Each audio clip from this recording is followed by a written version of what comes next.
Bonjour à tous, de retour sur le plateau de l'école publique de journalisme de Tours. Je suis avec Mouzna Chiabi. Mouzna Chiabi, vous êtes experte en communication et ancienne journaliste, vous êtes palestinienne. Vous êtes aussi également installée depuis 2 ans en France. Alors, vous avez ce double regard d'ailleurs sur le conflit, sur la médiatisation du conflit à Gaza, que ce soit d'une part par les médias arabophones et les médias occidentaux. Comment est-ce que vous percevez justement la couverture médiatique de ce conflit? Merci beaucoup de m'avoir. Elle est très très différente. L'Occident, et c'est normal parce que chacun a une vision différente de la question palestinienne. Déjà, moi, j'aime pas utiliser le mot conflit parce que c'est pas un conflit entre deux parties. En Occident, on a tendance à utiliser des termes qu'on n'utilise pas du tout dans le monde arabe.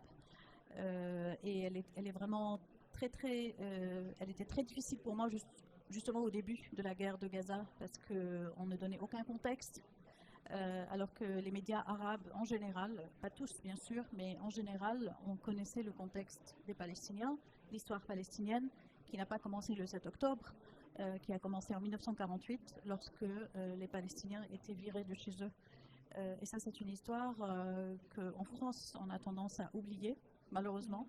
Et du coup, quand il y a un événement aussi violent comme le 7 octobre, on a tendance à voir le 7 octobre comme un événement à part, sans événements précédents qui ont conduit à cet événement tragique.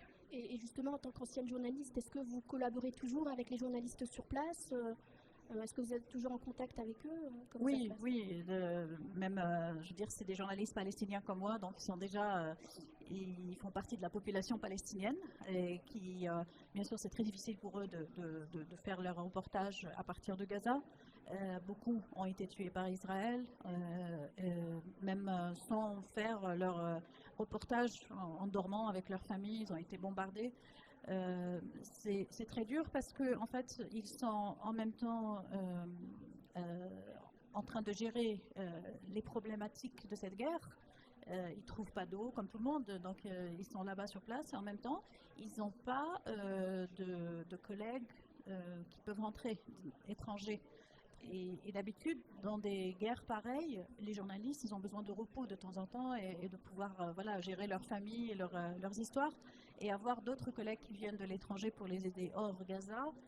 Israël a refusé depuis le début qu'il y ait aucun journaliste de l'étranger qui rentre. Il y a eu juste une journaliste de CNN qui est rentrée quelques heures avec un groupe médical émirien. Elle est rentrée quelques heures, elle est ressortie de Rafah, donc du sud de Gaza.